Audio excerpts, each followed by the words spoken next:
Confirmation bias. What is the confirmation bias? This is the tendency of human beings to look for information that confirms their existing beliefs. So humans tend to seek information that supports their beliefs. And they are more likely to notice such information, and more likely to focus on it, and more likely to put more weight on it. And they're more likely to remember information that confirms their beliefs. And if there is information that is ambiguous, meaning it could be interpreted in different ways, we tend to interpret it in such a way that confirms our existing beliefs. I will give you different examples to illustrate this concept. You join a company, and your boss's assistant puts in his mind the idea that you are lazy. Oh, lazy. And from this moment onwards, the confirmation bias starts doing its magic. You're sitting there in the meeting, and you yawn.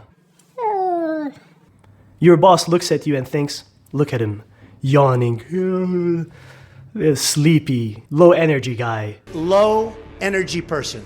Lazy. Mind you, you are yawning because you stayed up all night working on that damn report and you didn't get enough sleep, and that's why you're yawning, not because you're lazy, but he's gonna interpret it in a way that fits his preconceived notion that you're lazy. The next day, he notices that you left the office at 5 p.m. and he thinks, look at him, look at him. We work from 9 to 5 p.m. sharp, this guy leaves the office. He doesn't want to stay 1 minute after the standard working hours. What a lazy employee. It's like he's waiting for it. 5 p.m. And he escapes from the office. What a lazy bum. Lazy bum. And if you stay until 6 or 6:30, he might think, look at him. He's so inefficient. His colleagues all finish their work on time. They work hard, they're focused, they're motivated, they have high energy, they finish their job, and they leave on time and join their families. This guy wastes time, he's slow, he's lazy, he's yawning, he doesn't work hard, he doesn't apply himself, so he ends up having to stay late to finish his job because he's such a low energy person. Look at him, this lazy employee. You, my friend, were the victim of the confirmation bias. Psychologists at Stanford University conducted a very interesting experiment. They gave all the students in the experiment 2 studies to read. One of the studies provided evidence that the capital punishment, the death penalty, is effective at deterring crime. And another study that provides evidence that the capital punishment does not really work. It doesn't deter crime.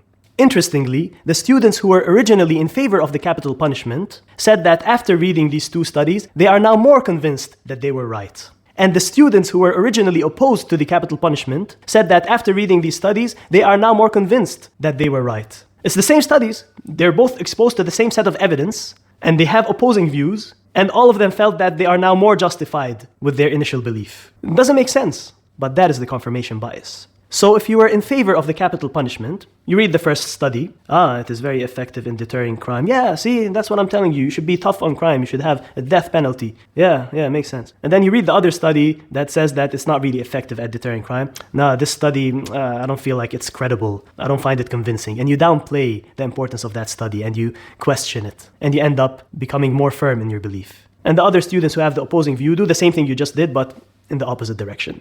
Confirmation bias. If you are a vegan, I'm a vegan. You are more likely to watch documentaries that are pro-vegan, that highlight the health benefits of a vegan diet, and that bash the meat industry. Meat is murder! And the negative health effects of eating meat, etc. And if you eat meat, I will chew your meat. You're likely to watch the documentaries that have an opposing message to that. I wish I could tune out that moral voice inside me that says eating animals is murder. But I guess I'm just not as strong as you are. That's because you need protein. The same thing happens with politics. If you're a conservative, you are more likely to watch conservative media outlets like Fox News or Sky News, and you're more likely to follow social media influencers who are conservatives and who criticize the liberals and even make fun of them. And if you're a liberal, you will do the same thing but in the opposite direction. And day by day, you become more and more convinced that your ideology is the correct one and that people across the political aisle are a bunch of idiots. You probably have suffered from the confirmation bias when you bought your car. Say your heart is set on buying that BMW. What do you do in that case?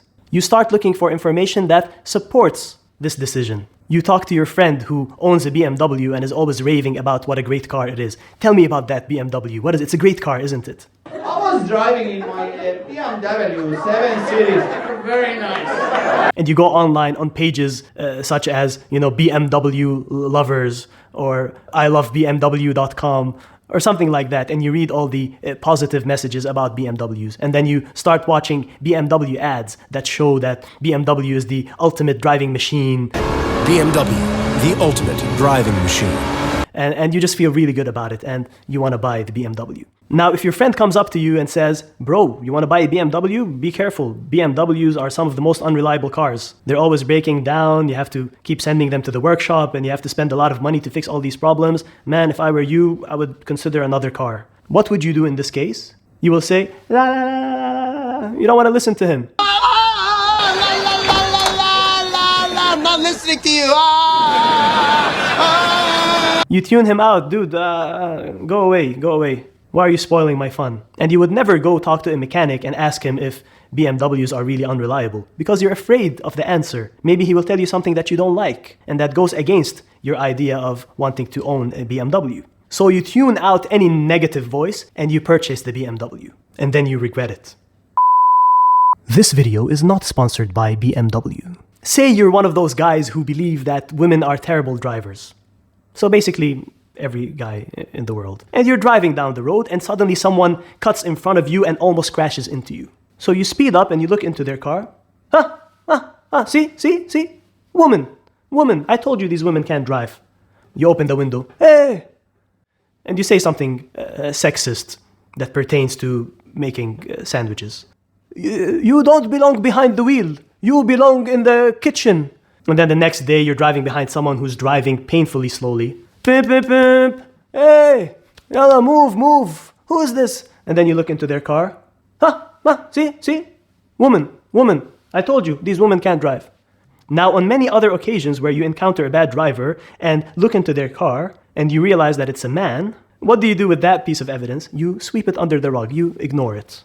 And you only remember those instances where you encountered terrible female drivers. And then later, when you want to recall who's a bad driver and who's a good driver, you remember very vividly all the instances of poor female drivers. And you become more and more convinced that women can't drive. Confirmation bias. I'm telling you, the confirmation bias is the main driving force behind all kinds of stereotypes, prejudice, and discrimination.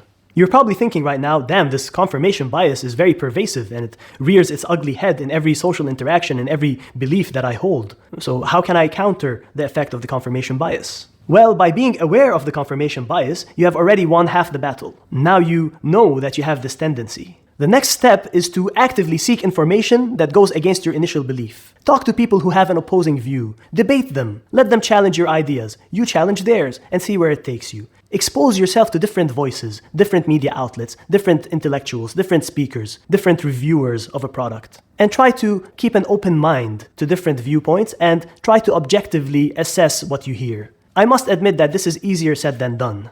It is extremely difficult to counter the effect of the confirmation bias. It requires a mature and sophisticated and humble mind. If you like this video, please like, share, and subscribe. And leave a comment below telling me your personal experience with the confirmation bias. And see you next time. Come on, bro, I'm almost done. I have like a couple of sentences left. Just... Hey, you go make sandwich. Woman, they don't know how to drive. Woman, hey, go make one sandwich. Go make one sandwich. You should not be on the road. You should be in the kitchen. This is so bad. Yeah, you should not be on the road. You should be in the kitchen. This is so wrong.